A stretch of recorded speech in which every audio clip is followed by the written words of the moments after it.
And what was fascinating and really started the whole Levels project is my blood sugar was in the pre-diabetic zone about 35% of every day. And my average glucose was over 110. And I was shocked by this. I was waking up at 115, 120 milligrams per deciliter in the morning. And this is something that would, once I got up and started walking around, it would actually dip down. And that kind of explained how I guess my fasting glucose checks had been fine. But long story short, it was a real, again, a light bulb moment. This data is important. I had no idea this was going on. My doctor had no idea this was going on. I had an access issue. I wasn't able to get my hands on the device. And then I used the device to sort of get a hold of which specific nutritional elements were causing the issue. And so anyway, about 2 years later, in a lot of research, we've got an amazing team, and we're putting that data into the hands of people who maybe don't need it for a medical rationale quite yet, but luckily they may never have to because of it.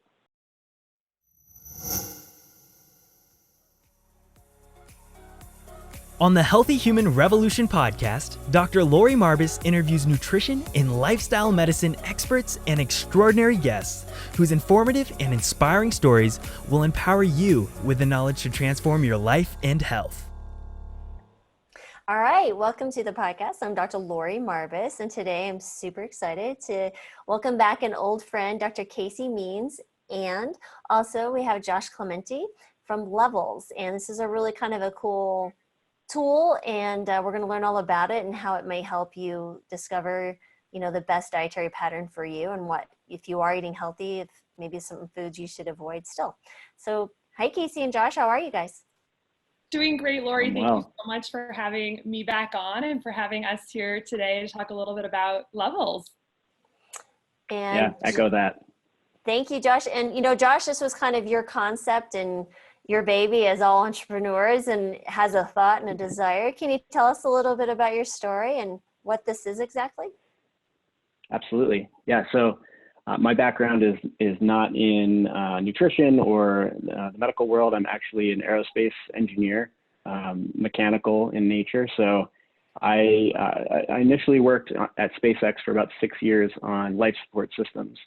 And I was in charge of the pressurized life support systems development for future spacecraft. And so this is, I was exposed to a lot of conversations about physiology under duress. So in these emergency scenarios, how to, keep people performing optimally. And that eventually led to some really interesting research by Dominic D'Agostino, who basically exposed that there are these amazing protective effects of a ketogenic state to central nervous system toxicity in a high oxygen environment, which is one of the scenarios that I was actively dealing with. And so this was my very first exposure to the potential power of diet in the health conversation. So I'm a CrossFit trainer as well, and have always sort of considered that you can tell someone's health based on aesthetics, or, as long as you can perform quickly in a 40-yard dash and lift heavy weights, you're probably healthy. And so I never really, frankly, paid much attention to diet myself.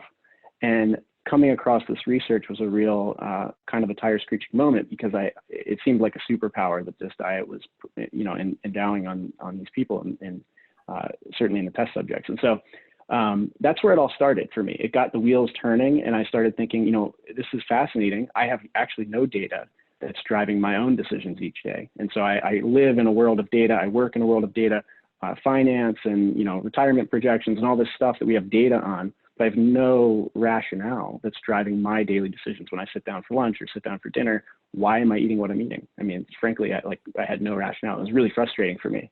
And so that kicked off a period of experimentation for me, where I chose to both, experiment with very different dietary philosophies. I didn't have any particular one myself at the time. I was going to start and kind of work my way through, but I also wanted to get quantitative data myself. And that led me to research, all of the potential metrics I could measure. I found glucose, which is, obviously available for measurement in the world of diabetes therapy. And I thought, that's a fascinating molecule to be able to measure, especially in real time, because it's like the primary energy molecule. So if I can measure that, that's going to be at least something that I can sort of work with. So I tried to get a device from my physician at the time. He kind of turned me down and said, "You're not sick. You don't need this.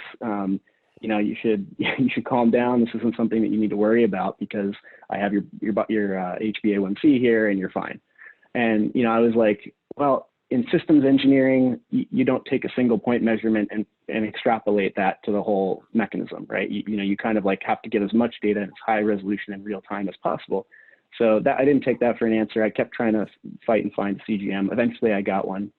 And what was fascinating and really started the whole Levels project is my blood sugar was in the pre-diabetic zone about 35% of every day. And my average glucose was over 110. And I was shocked by this. I was waking up at 115, 120 milligrams per deciliter in the morning. And this was something that would, once I got up and started walking around, it would actually dip down. And that kind of explained how I guess my fasting glucose checks had been fine. But long story short, it was a real, again, a light bulb moment. This data is important. I had no idea this was going on. My doctor had no idea this was going on. I had an access issue. I wasn't able to get my hands on the device.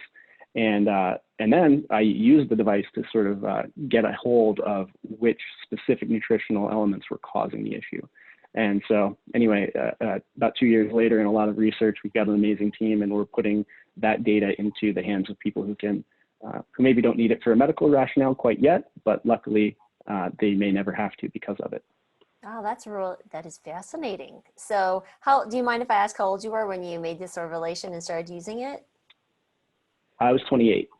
So I think that's another important element that people don't understand. I think diabetes and older, probably you're literally in your 20s. Like my oldest child is 2 years younger than you. So I'm looking at going, what type of dietary changes are really important for this younger generation. So Casey, tell us how you got involved and what does all this mean to someone who doesn't have diabetes? Absolutely, yeah. So I came at this from a slightly, different perspective than Josh. I was working in healthcare, and as we talked about a lot on the last time I was on the podcast with you, I was trained as a surgeon. I did head and neck surgery for 4 years. And during my time working with, thousands of patients, it's just so clear that metabolic dysfunction, diabetes, prediabetes, and associated conditions, obesity, heart disease, et cetera, they are rampant, and they have a huge impact on surgical outcomes. And so, no matter how great your surgery is, how great your sinus surgery is, or your ear surgery, or what the different things that I was doing, if a person is not on the path towards becoming metabolically healthy, they're going to continue to get sick. They're going to continue to have morbidity and increased mortality associated with their metabolic dysfunction. And it's kind of the elephant in the room of American medicine right now. I mean, the numbers are just absolutely staggering to me. And I mean, I don't need to tell them to you, obviously, but just for the people listening, in case like people aren't aware, like I think it's worth like reviewing, like around 30 million Americans have type 2 diabetes. About 88 million more have prediabetes. And of people who have prediabetes, of which most will go on to develop type 2 diabetes, 90% of them do not know it. They do not know that they have prediabetes. And this sort of speaks to what Josh was talking about. And so that's just straight up like metabolic glycemic glucose control dysfunction, but associated conditions like obesity, which is also on the metabolic disease spectrum, 74% of Americans are overweight or obese at this point. It's astronomical. And the thing that is similar about these conditions is that the majority of these cases are preventable with dietary and lifestyle choices. And so it's very interesting. So, then post-surgery, as I transitioned into a much more, being compelled by a lot of these thoughts about how important it was to kind of shift our efforts in medicine towards a more prevention and personalized approach to health, I shifted into functional medicine and sort of a more lifestyle and prevention focused practice. And, in that practice, a lot of what we're looking at is sort of what are the underlying drivers of disease and symptoms? What is the biologic dysfunction happening in the cells that for a particular patient is leading to a particular symptom? So, depression isn't all caused by the same thing. Depression could be from hypothyroidism. It could be from vitamin D deficiency. It could be from, other factors. So if you don't actually zero in on what exactly is the root cause of something for a patient, then just throwing a drug at it is unlikely to be super effective. So that's sort of the root of functional medicine, is really zoning in on the precise mechanisms of what's causing disease and then attacking at that level. And a lot of attacking at that level means modifying the behaviors, the dietary choices, the lifestyle choices that lead to biologic dysfunction. So what's tied up in all of that is behavior change, because ultimately to change lifestyles and diets, there has to be a behavior change element to it. And that the same is very true with making an impact on this metabolic crisis and obesity crisis in the US. And so got me thinking a lot about like what is involved in successful behavior change. And I think something that's kind of tried and true is biofeedback, and having access to like real-time data and seeing actual data about yourself is very effective in helping solidify the reward pathways that help you make good decisions and help stay accountable to various things. And so the continuous glucose monitor is just this incredible device, because it's currently FDA approved for type 1 and type 2 diabetics, to be used essentially, just for people who aren't aware, it's a device that's worn on the arm, and it's a very small, low profile, and it basically has a tiny little filament that goes under the skin that samples glucose from the fluid around cells, the interstitial fluid, every 15 minutes automatically. And then it will sync to your phone and basically just give you a curve throughout the entire day of what's happening to your glucose.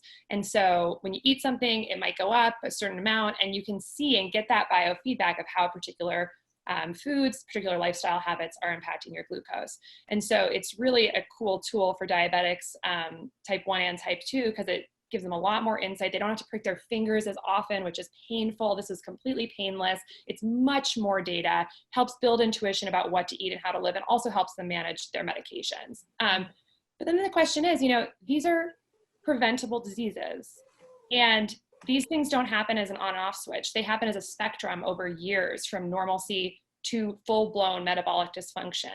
So it's not like one day you wake up and all of a sudden you have diabetes. This is something that's been going on and developing for probably years and years and years. So then if that's the case, it really became pretty urgent to me. Like, why wouldn't we use this type of technology that's cheap and easily accessible to be used as a biofeedback tool before people get the disease, to help them ward off these things?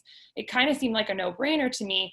And yet it's certainly not commonly done yet, but we're seeing a lot of interest in people wanting access to these tools to get some actual objective data about how what they're eating is impacting their risk of future disease, and how to just like stay in a range that's going to keep them safer in terms of their glucose. So that's kind of a broad overview. And it just, working with, my practice very much focuses on this type of stuff with patients individually. But I think that given what's happening in the entrepreneurial and digital health space, I think this is a perfect opportunity to merge the clinical practice with the digital health, because especially with a metric like glucose, which is a fascinating metric, because we know that so many things go into a glucose level.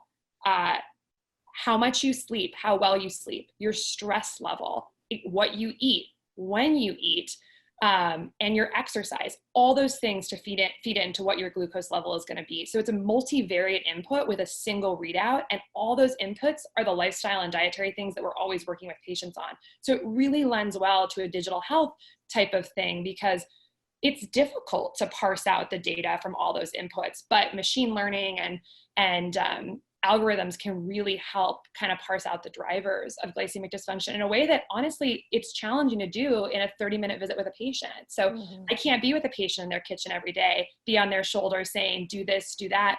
But having it on your phone and something that's kind of doing that insight generation, intuition building with you, we have already seen to be super powerful in our users. And that is why I wanted to shift some of my effort from just clinical practice to supporting a digital health company working on this, because I think the impact could be truly monumental for literally potentially every American, but I mean, definitely the almost 100 million people who we know have metabolic dysfunction, and probably the many more who are kind of on the early part of that spectrum and don't know, and are craving help and want nutrition information, are seeking this out, but it's just a very difficult landscape to navigate. So that's sort of the long story, but people love the last interview we did, because you do such a fabulous job of explanation and bringing things home.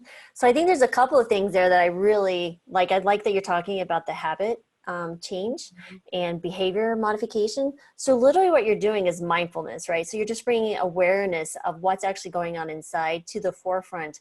So it's just like someone who is smoking and they're becoming aware and mindful of the smoking habits. And now they're like, oh, I'm eating this and look what's happening. So you can actually have this instantaneous feedback, which is fabulous. So, and that really is, you're lessening the reward component of the habit loop, which actually is how you dismantle the habit. So I think that's fantastic. So now we have these people who are non-diabetic. Like you said, this is 1 in 3 Americans. I don't think people understand 100 million people. That's 1 in every 3 of you.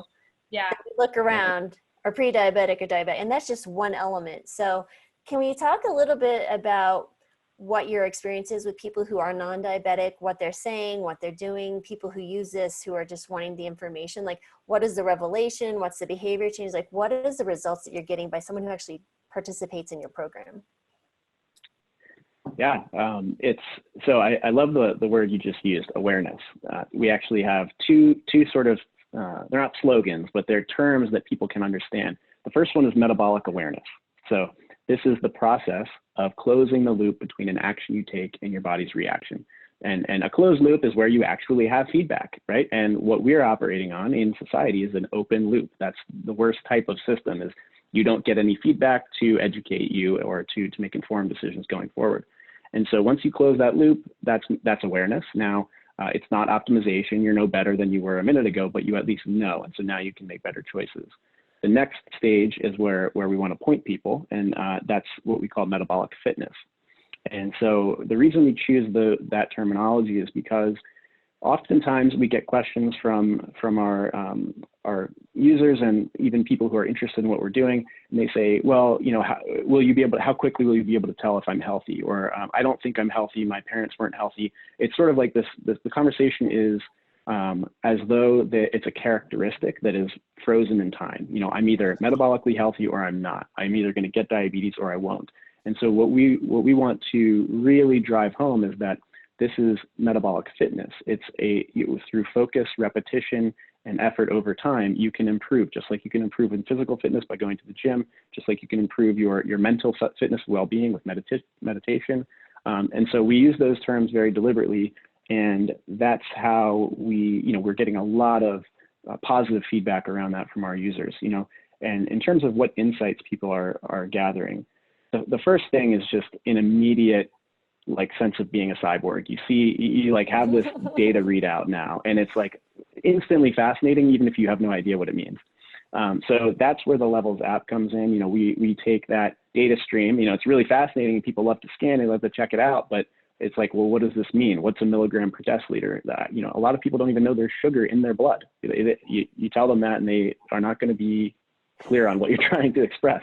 And so, it's an educational process. The first part, is all about explaining metabolism 101. These are the things that are happening inside of you, the hormones that are triggered by the energy levels, the glucose levels in your blood. These are the specific large levers that you can pull on to sort of change those numbers. Like Casey was saying, not the dietary components alone, but also your exercise level, your stress habits, your sleep habits, rather, your stress levels.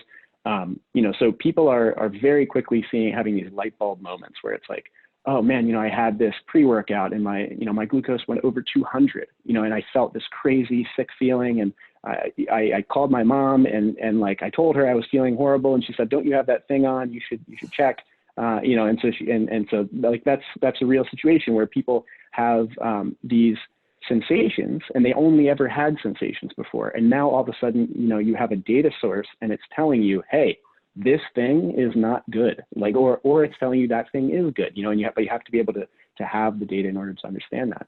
And so we see a lot of light bulb moments like that, where it's just, holy cow, this happened. I can't wait to tell everybody about it. It's crazy. And, I'm either never going to do that again, or I'm going to keep doing that. And then over time, you remove, as people start to understand the large levers I was saying, they start to zero in on more nuance. So it's stringing these habits together equals continual control. When I sleep poorly, I have a 30% higher baseline the next morning. These are the types of realizations, and these are for people, keep in mind, who are non-diabetics. They have never thrown an A1C test. Their fasting glucose is objectively okay. it's seeing the dynamic data that is where all the richness is. That's where everything's happening.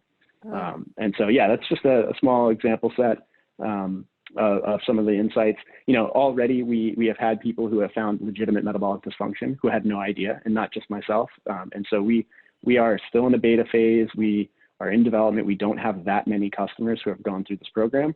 And so just already seeing people who need, more, we'll say more hands-on therapeutics or some, a more deliberate approach this early is really, it goes to the mission of the company, which is focused behavior change for metabolic improvement across society. We want focus on the individual, multiply that by many, many individuals, and you will get a social benefit where we're all healthier.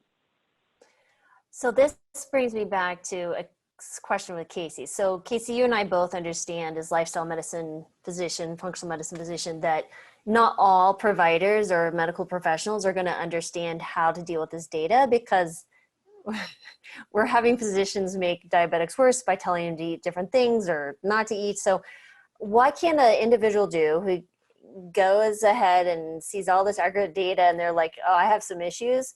How do you guys provide guidance to who to seek? Or what do you do when you have some reach outs like, hey, I don't know what to do now with this? Like, what is that follow up? And again, closing that loop for make sure they get the care that they require.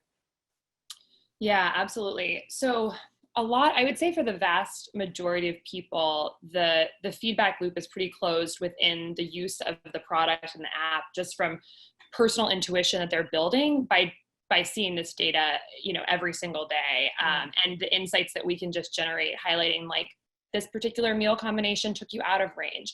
This particular meal combination plus good sleep kept you in range. That's a lot of that is just taken care of, I think, just by people using it and seeing what's happening to them. And then just for the people like Josh was mentioning who have a bit more of sort of clinical meet the clinical thresholds for metabolic dysfunction, what's nice is that we partnered with a telemedicine physician network who are evaluating, this is a prescription only device. And so this telemedicine physician network that we have partnered with is evaluating every levels customer for a CGM prescription, and if it's safe for them to have one based on a variety of things, they are sent the devices. And so in the situations that we've had where people have shown that they're meeting sort of these thresholds for clinical metabolic dysfunction, we can actually loop them back in with the telemedicine physicians and get them kind of set up to make sure there's follow-up relating to that. And I think, I would say, I think you're totally right about that even amongst physicians though, a lot are not really aware about the impact of non-diabetic hyperglycemia and the impact of glucose, even in a non-diabetic. I think there's still the conventional wisdom is it's pretty pervasive that we don't really need to worry about blood sugar until you meet certain thresholds, like the pre-diabetic threshold or the diabetic threshold. And, the way that's conventionally measured in medicine, as you know, but just for the listeners, is usually based on either a fasting glucose. So if a fasting glucose is below 100, we consider you normal. If it's between 100 and 125, you're pre-diabetic. And if it's 126 or above, you're diabetic. Or an oral glucose tolerance test, which is where people will drink 50 or 75 grams of a glucose drink and then have their glucose measured at 0 and 60 and 120 minute time points. And if they meet certain thresholds, they're considered either pre-diabetic, diabetic, or normal. But like Josh was saying, like these single time points are challenging because it's a very dynamic process. And so there are a lot of other metrics that have been studied in the literature aside from fasting glucose and oral glucose tolerance tests that are very relevant to health. So for instance, there's metrics like glycemic variability, which is not a term that I think most doctors are even familiar with, but it's a metric that refers to how glucose swings up and down throughout the day. So do you have sort of a low and flat curve, or do you have a very wild up and down roller coaster curve? And that particular metric is very, very important for health outcomes. And in many, many studies in the research has been associated independently of fasting glucose and A1C and oral glucose tolerance test results of predisposition for heart disease, future onset of diabetes, stroke risk, et cetera. And so these are trends that you can actually see in a non-diabetic. Lots and lots of spikes is still going to generate some of the same physiology that's dangerous to health. And so it's thought that big swings in glucose can activate processes that lead to oxidative stress, that lead to inflammation, that lead to excessive glycation, so glucose getting stuck onto proteins in the body. So there's lots of physiologic things that can happen with glucose swings, regardless of whether or not you actually meet the threshold for diabetes, so or prediabetes. So there's a number of different conditions that have also been studied to show and have been shown to sort of have a higher risk profile in people who are non-diabetic with increased glycemic variability. And I think a lot of people are aware of the major diseases associated with glucose. So that would be like diabetes, obesity, heart disease, risk for heart attacks, stroke, dementia. All of those are pretty well established that if you have metabolic dysfunction, you are at much higher risk for those diseases. But I think what a lot of people don't really realize is that there's a lot of subtler symptoms that are very associated with glucose, even in the non-diabetic range. Some of these are things like anxiety and depression and like just fact recall. People who have higher post-meal glucose have more trouble remembering things in the acutely. Like it's pretty fascinating. Things like propensity to get acne, to get wrinkles, which has to do with glycation of collagen proteins in the skin. Things like low testosterone, erectile dysfunction, even polycystic ovarian syndrome, which is the leading cause of infertility in the country. This is a condition that is associated with insulin resistance and metabolic dysfunction. And so for all of these conditions and other things like even like fatigue, energy, exercise endurance, where your glucose is, even if you're non-diabetic, could potentially have an impact on just sort of these sort of like symptoms that a lot of people don't associate with glycemia. And so we're getting some inbound interest from people who have some of these conditions and have read articles, like people who have polycystic ovarian syndrome, and read some article about insulin and glucose, and they talk to their primary care doctor about it, and the doctor has no idea. They're like, oh, they would never think about suggesting a CGM to help that person tighten up their glucose control. So then they kind of are Googling around and they find levels and say, oh my gosh, I need this. And so we're finding there's kind of sometimes not necessarily a full understanding, I think, in the mainstream medical community of why glucose matters even for a non-diabetic, but individuals are figuring it out and kind of coming to us. I don't know if is that fair to say, Josh? Do you think? Yeah, absolutely. I think what levels can do is help supplement. I personally am of the opinion that there is, the medical community is exceptional at treating disease, and so tasking the medical community also with preventing disease is a tall order. And so, when you have this like massive array of metabolic dysfunction that with all different, manifesting symptoms, and some of them are very subtle. Like what I was complaining about, maybe I had midday fatigue, but I certainly didn't have any sort of crazy overt symptom. And so to try and to not be able to personally take charge with some sort of data stream or some sort of optimization criteria was, meant the only alternative was the medical alternative. And so what I'm hopeful for is that using performance criteria, just focusing on what people care about in their daily lives, and optimizing around that is our way of getting ahead of the dysfunction. So if you're dealing with, like Casey was saying, that whole host of issues, if you're dealing with exercise performance issues, fatigue, so performance at work, sexual performance, like there's a whole host of things that you could be dealing with that you're struggling with that don't quite meet a medical threshold, but you can work towards optimization, by balancing your metabolic information, the data that sort of underlies the metabolic processes that are coursing through you. And you may never get to the point where you then have to work on a therapeutic solution because just that like sort of qualitative experience that you focused on ended up being so closely connected to long-term metabolic breakdown that you were able to avert. and redirect your course. So I think, that's kind of a tangent to what you were originally asking, which is that whether doctors know what to do with this information. And I guess my hope is that we don't quite, although I agree, like we don't quite know what non-diabetic, optimal looks like because there just isn't that much information on it. I'm hoping that by, using the data set that we're building, we will eventually be able to elicit that out and do so in a very low risk population, which is the group who's trying to enhance performance, not necessarily medical outcomes. That is really interesting. Well, just speaking to the host of symptoms that Casey is speaking about, I mean, you give people more energy, it's like giving them money, right? Because you literally give them the opportunity to do more in their life that they want to do. And if you can remove some other nagging symptoms, then maybe they don't think there's an answer to, because you go to your doctor, such vague symptoms. I mean, some of the worst, because I'm family medicine, some of the worst symptoms for someone to come in is like fatigue.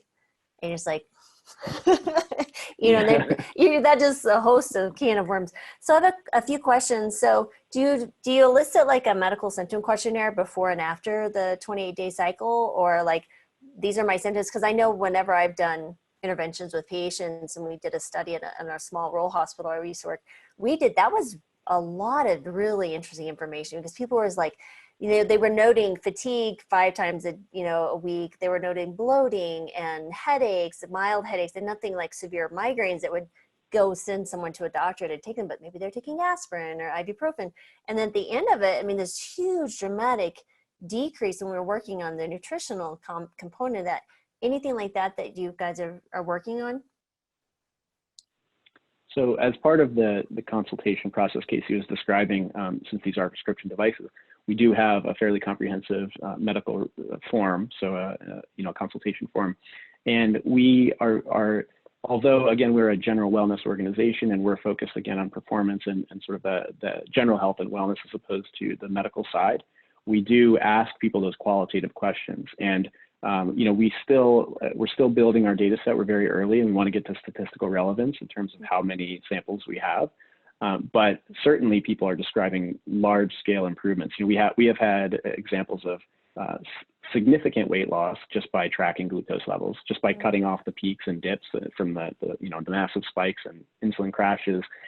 So we've had significant weight loss already, and this is like many people, not just a few, and then lots of anecdotal stuff. But I certainly am optimistic that with these, and to answer your question, yes, we have surveys throughout. So the beginning, nice. Midpoints, we have conversations. We actually do video calls with all of our participants at the beginning and the middle and at the end of the month. And so that in combination with the asynchronous surveys that we do, we get a lot of data from all of these people. And we haven't yet compiled sort of an outcomes document yet, but it's certainly on the agenda, and we do plan to make to distribute this information. And we want to share that this is something that people should care about, and it has real tangible value for the person who is not trying to treat a disorder. Now, are you also tracking their dietary consumption daily, so you can kind of weed out exactly what foods as a congregate are causing issues, anything like that? Yeah, so the Levels app itself is the hub for lifestyle tracking. So you track exercise, food, just general notes like the way that you feel, because occasionally you'll feel this overwhelming urge to get another coffee or take a nap. So the users actually take pictures of all of their food. The Levels app places that in context of your CGM data, so on the plot, and it also groups and scores it. So Casey was describing all of those like submetrics of a glucose curve, and there are many. There's like, incremental area under the curve, variability, average glucose, peak, all this stuff happening. And so trying to educate someone on how to look at this visual plot of their glucose over time and pull information out of it is not the right approach. So what we do is we've developed these composite metrics that pull in a whole host of factors and then turn them into a single number. And that number will score your meal, or it will score your zone. So all those things that happened in close proximity to each other in time, and so therefore are likely affecting each other. This would be an example. Would be the macronutrient order. So you eat a salad and then you eat, another meal or have dessert or something like that. That salad is actually going to affect the way that your blood sugar responds to that dessert. And so we do this zone grouping and provide scores for that to help people understand this is how these different components interact with one another. And then you can do comparisons. You can sort of mix and match and compare one zone to another. And this is just kind of we have a lot on the agenda for the product itself. These are a few samples, but yes, the app is the hub, and we track everything that goes into the body, or at least everything that we can. And we also pull in information, from other wearables so that we can, get the highest resolution image that we can of your metabolism and your metabolic condition. That's cool. That's really cool, especially with the time factor as well and time stamp of meals, and because I think that chronicity is really important. What about kids? So like if you have a parent who's concerned, is there an age limit for someone who can seek, a CGM? Do you have an age limit recommendation or anything like that? So right now the devices are FDA approved only now there are a few out there, but the ones that we tend to use are approved for ages 18 and over. There's not enough pediatric data, I think, quite yet. There are certainly many populations that have not been studied with CGM quite yet. And I think that it's really fascinating, given that type 1 is so prevalent in younger populations, that there's only one device that I'm aware of that has been approved for that pediatric group. And so unfortunately, we would be 18 and older at this time, but as there's a lot of movement on the hardware front. There are many devices that are coming to market, and the technology is improving at an amazing rate. So I'm optimistic that we'll have more options soon. That's really cool. And then, so as far as the individual who's listening and they're like, wow, I really want to do this, do they just go to your website? It's levelshealth.com, right? I got that right. That's right. And, right. and which has a ton of great blogs too, written by Casey. And what can they do? I mean, is this all 50 states that this telehealth company can help, or you have to do that way? Can an individual physician prescribe it for a patient? And I mean, like, how does that work? Yeah, great question. So right now we are still in development, so primarily focused on building this analytics platform that layers onto the CGM. So, you have the hardware. These devices are used for diabetes therapy. We are layering on a new user experience and a new set of metrics and use cases. And this is the general wellness performance optimization use case. This has not really been done before. So we have a lot of work to do to build something that is consumerization of glucose, basically. So right now we are not, we haven't launched. We have a full launch that we're targeting later this year. We would encourage everyone to, again, go to levelshealth.com, read the blog, sign up for the wait list. So if you just go to levelshealth.com/sign up, or you'll see the big button on the main homepage, you can just give us a little bit of info, like your email, and then we'll keep you in the loop about product details as they come. And we have a small number of beta participant slots each month. And we kind of very tightly manage this because it's, as I described, we have basically video calls with the team multiple times. We're getting a lot of data from them, lots of feedback. It's almost an example of this person joins the team for a month, and they're giving us like real-time criticism and feedback, and this is where the direction of this feature should go. So we do have a few sample slots per month, but that's sort of we kind of filter out who meets the demographics that we're specifically looking for this feedback. And so yeah, if you sign up in the wait list, if you're interested in the beta slot, we might be able to get you in there. If not, we will be expanding our options very soon, and we have a lot of things coming on the horizon. That's fantastic. And Casey, do you have any else to say too, as far as what your hopes are, visions, and things like that as their chief medical officer? Well, I think, one hope I have is really sort of, I think, a take home for people from using this, which is just really this idea of biochemical individuality and also just empowerment that comes from that. So I think, a lot of medicine, I think, sometimes feels like one size fits all. You go in with a particular symptom and there's kind of just like one particular treatment or a couple options of treatment, and it can sometimes feel a little bit impersonal. And I think that something really positive subconsciously that happens from using this product is realizing how complex you are in terms of your responses to all these different inputs and choices that you're making every single day, day in and day out. And then layering that with insights and that closed feedback loop, realizing how much agency we actually have over our own health and over, this glucose line and the various metrics. Like, it's really is in our control. And the intention, I think people want to be healthy. People want to lose weight. The wellness industry is booming. People are trying all these diets, and yet the vast majority of diets fail. Over 80% of diets are completely ineffective. And that's it's very sad because people are making the effort, but it's not working. And so the hope would be that this would, allow for more accelerated progress and people meeting the goals that they are clearly expressing that they want to meet. And so that's kind of one of my overarching goals. And I think as a functional medicine practitioner, I've always, and as someone with a background in personalized genomics, I've always looked at people as these fascinating, complex ecosystems that are in constant conversation with the environment. And I think of food as molecular information. And I think of lifestyle inputs, even stress translates to molecular information through our hormones. And so, thinking about that, I think it subconsciously comes through by using this device and just realizing how much of an interaction between the environment and your body there is. I think, so currently right now, if someone were to try and just go out there and say well, I don't know if I need this, I'm just going to eat a low glycemic diet or something like that. I'll use a low glycemic chart and figure out how to eat for my glucose. That can be partially effective, but a lot of research has come out recently showing that actually people have very variable responses to the same food. So two people like me and Josh could eat the exact same cookie right now and have a completely different glucose response. And he could eat a banana and a cookie, and I could eat a banana and a cookie, and our curves could actually look opposite. So I could spike on the cookie and be flat on the banana, and he could be the opposite. And that is flies in the face of the general concept of low glycemic eating and a glycemic index chart. And the reason for that is because it's not like food just, goes into this black hole and boom, glucose raises.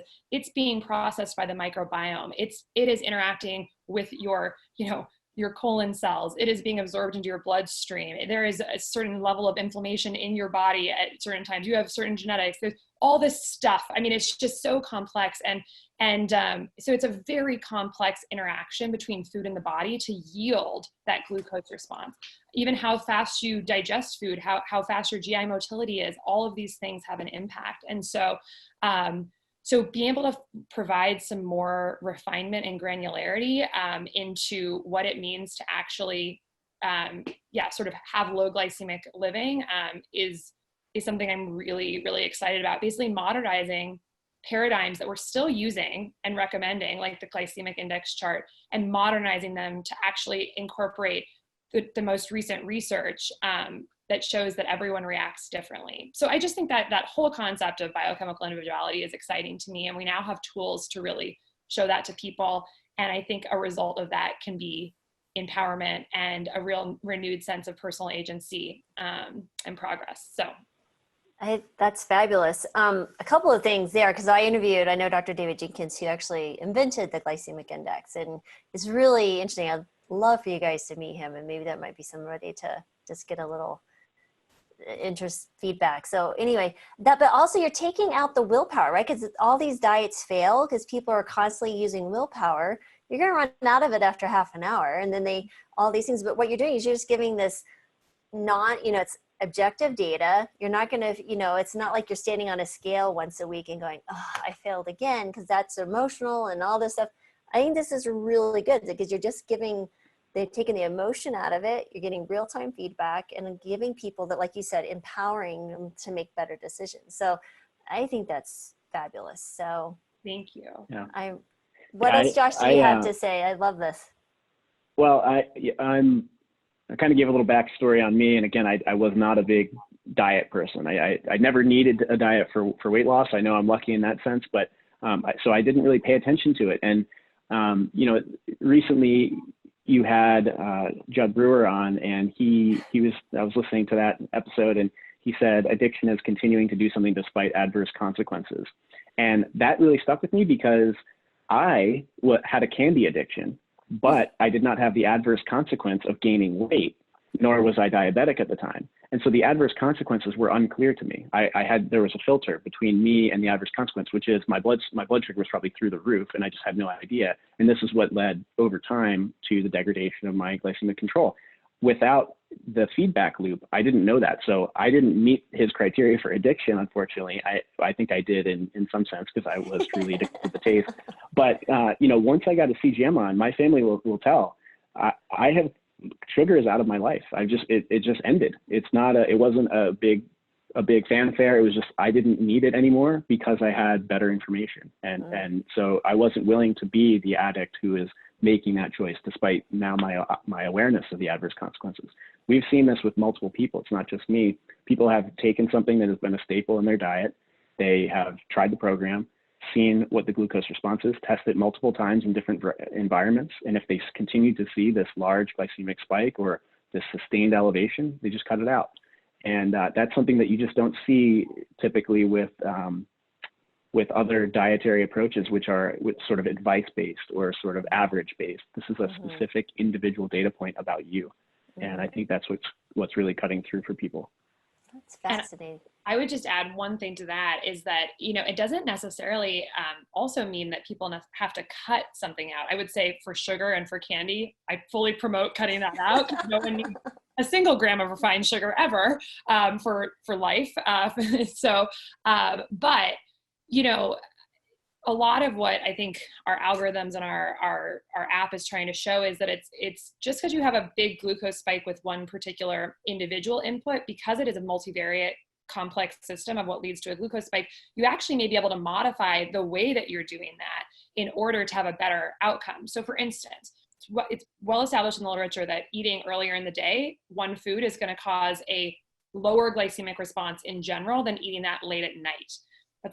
There's complex physiology to it, but part of it has to do with the interaction between melatonin and insulin secretion in the pancreas. And melatonin is released at night and may cause a little bit of sort of transient insulin resistance. And so if you have a favorite food that gets you a little bit high on your glucose, try eating it for breakfast instead of at 10 p.m. at night, or incorporate high intensity interval training for, and to sort of improve, insulin sensitivity.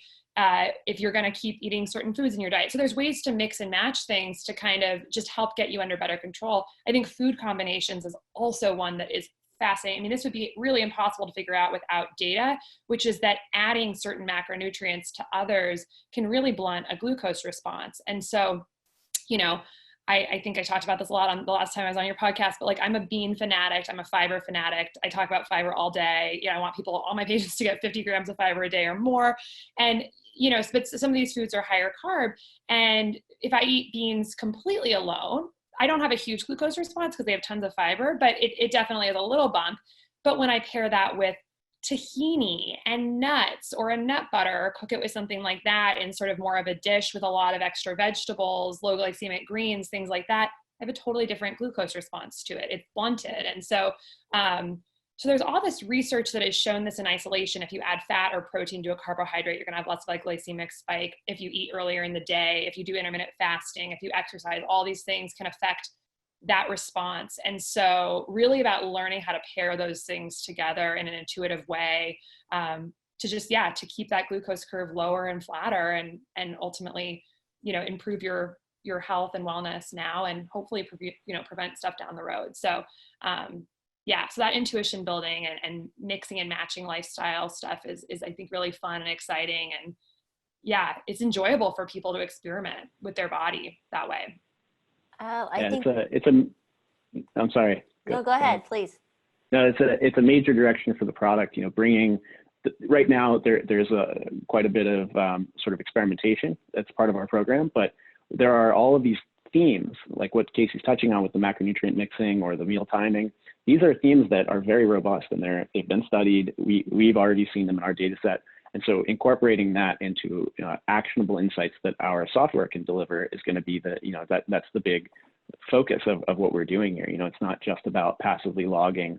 It's also about pointing out, which, you know, it may not be clear to the initial user, but pointing out that these connections and the modification to your glucose that corresponds with them are important. Focus here, try this, and compare, you know. And so helping people understand that this, you know, this whole having a salad before dinner actually has real tactical benefit. Like, you may be able to blunt that dessert spike. So yeah, there's a lot on the horizon in terms of like turning those into software and making them replicable. Absolutely. That's fantastic. Well, thank you both so much for kind of enlightening us at the opportunity that we might have in the near future of, you know, becoming more intuitive with our eating and understanding what we're doing individually, biochemically, and the dietary patterns that will be very helpful for us. So I appreciate you both. Thank you so much, Lori. It's so fun to chat with you and really such a pleasure to see you. Thank you. Thank you, thanks Josh. so much. It was a great meeting, and I really enjoyed the conversation. Hope to come back on when we're ready to launch. Oh, I'll be waiting. That sounds fantastic. I can't wait to be able to refer people to you guys. So thanks again. Awesome. Bye. Thank you very much.